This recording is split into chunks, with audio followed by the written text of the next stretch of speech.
জাহান্নামী নারীদের প্রধান তিনটি লক্ষণ রয়েছে। এই লক্ষণগুলো যদি কোনো নারীর মধ্যে থাকে, আল্লাহর হাবিব সাল্লাল্লাহু আলাইহি ওয়াসাল্লাম বলছেন অবশ্যই সে go to the hell fire, জাহান্নামের মধ্যে যাবে। নাম্বার ওয়ান যে লক্ষ্যটা, বিশ্বনবী বলছেন কিছু নারী থাকবে কিয়ামতের পূর্বে, তারা পোশাক পরে থাকবে, পোশাক পরে আছে কিন্তু উলঙ্গ হয়ে থাকবে। এটা আবার কেমন কথা হুজুর, পোশাক পরে আছে, জামা পরে আছে, উলঙ্গ? অবশ্যই বিশ্বনবী বলেছেন। এখন কালচারগুলোকে দেখেন, ওয়েস্টার্ন ক্রান্তিগুলোতে, ওয়েস্টার্ন কালচারগুলোতে আপনি দেখেন তারা কত ছোট ছোট শর্ট জামা কাপড়গুলো পরছে, পোশাক পরে আছে কিন্তু শরীরের অঙ্গ প্রত্যঙ্গ সব বোঝা যাচ্ছে। আল্লাহ হাবিব সাল্লাল্লাহু আলাইহি ওয়াসাল্লাম বলছেন ওই সমস্ত নারী জান্নাতে যাবেই না, জান্নাতের ঘ্রাণও পাবে না যে সমস্ত নারী পোশাক পরে উলঙ্গ থাকবে, পুরুষদেরকে আকৃষ্ট করার চেষ্টা করবে, পুরুষদেরকে ধ্বংস করার চেষ্টা করবে। এই সমস্ত নারী জান্নাতে তো যাবেই না, বরঞ্চ জান্নাতের গন্ধটুকুও পাবে না। দ্বিতীয় নাম্বার, পর পুরুষ আকৃষ্ট করা ফিতনা সৃষ্টিকারী নারীরা কখনোই জান্নাতি হবে না।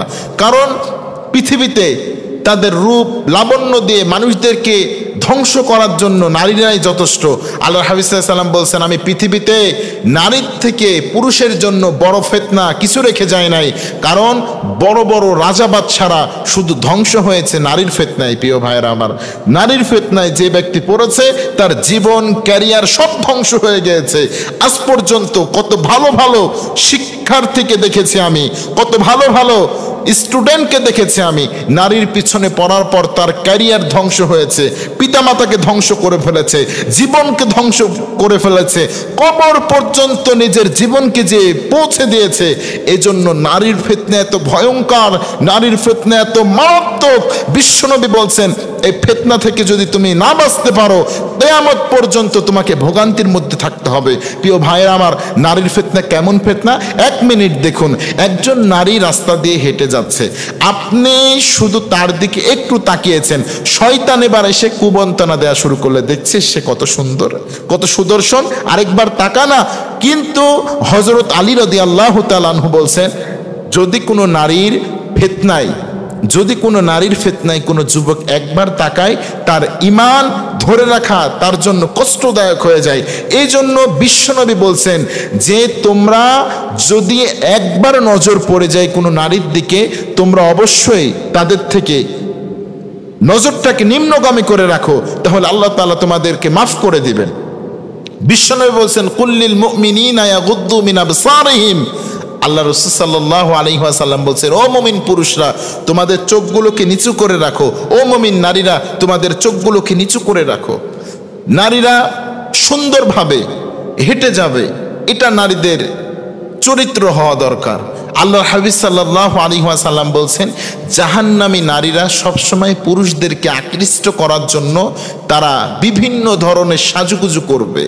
জাহান্নামী নারীরা পরচুলা লাগায়, জাহান্নামী নারীরা পায়ে তুলা লাগায় শব্দযুক্ত, যেটা ঝনঝন আওয়াজ করে। বিশ্বনবী বলছেন এদের উপরে লানত, বিশ্বনবী লানত দিয়েছেন এদেরকে, এরা ভয়ঙ্কর ফিতনাবাজ।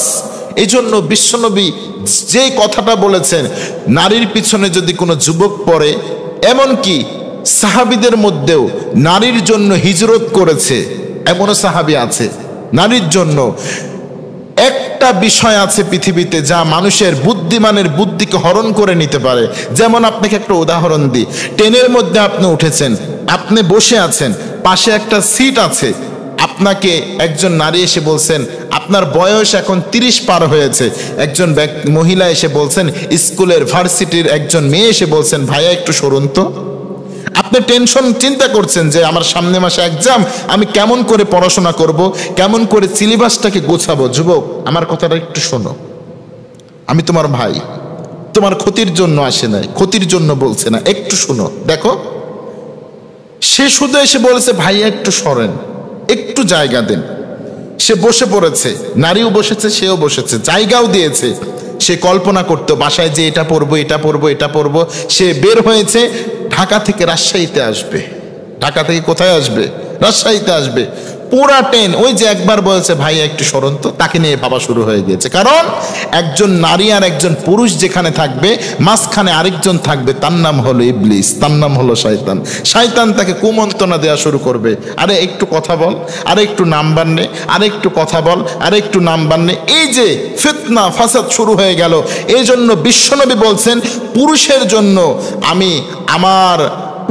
জন্য আমি এত ভয়ঙ্কর খতরনাক, আমি কোনো নারী ব্যতীত আমার পুরুষ উম্মতের জন্য ধ্বংসের জন্য কোনো কিছু রেখে যায় নাই। নারী একমাত্র পারে একজন জ্ঞানীর বৈজ্ঞানিকের জ্ঞানকে হরণ করে নিতে, একজন রাজার রাজত্বকে ধ্বংস করে দিতে, একজন আলেমের ঈমানকে ধ্বংস করে দিতে একজন নারীর দ্বারাই সম্ভব। জীবনে যত ফিতনা ফাসাদ, মানুষকে ফাঁসানোর কেলেঙ্কারিতে নারীদেরকে জড়িত করে জাহান্নামী ব্যক্তিরা।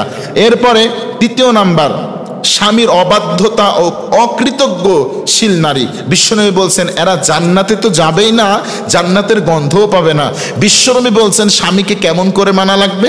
স্বামীকে এমনভাবে মানা লাগবে, বিশ্বনবী বলছেন তার কথা যদি হয় সত্য, যদিও তিতা লাগে তাও মানা লাগবে, মিঠা লাগলেও মানা লাগবে, যা বলবেন তাই।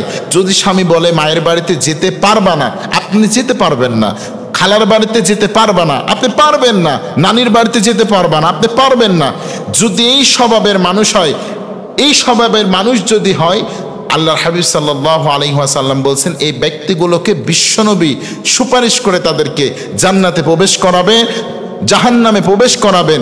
আর যদি নেককার বান্দা হয় তাদেরকে জান্নাতে প্রবেশ করাবেন। বিশ্বনবী বলেন আমি জাহান্নামে এমন অনেক নারী দেখেছি যারা অকৃতজ্ঞ ছিল, যারা অকৃতজ্ঞ। আবার বিশ্বনবী বলছেন যারা মানুষের আল্লাহর শুকরিয়া আদায় করতে পারে না, তারা মানুষেরও শুকরিয়া আদায় করতে পারে না।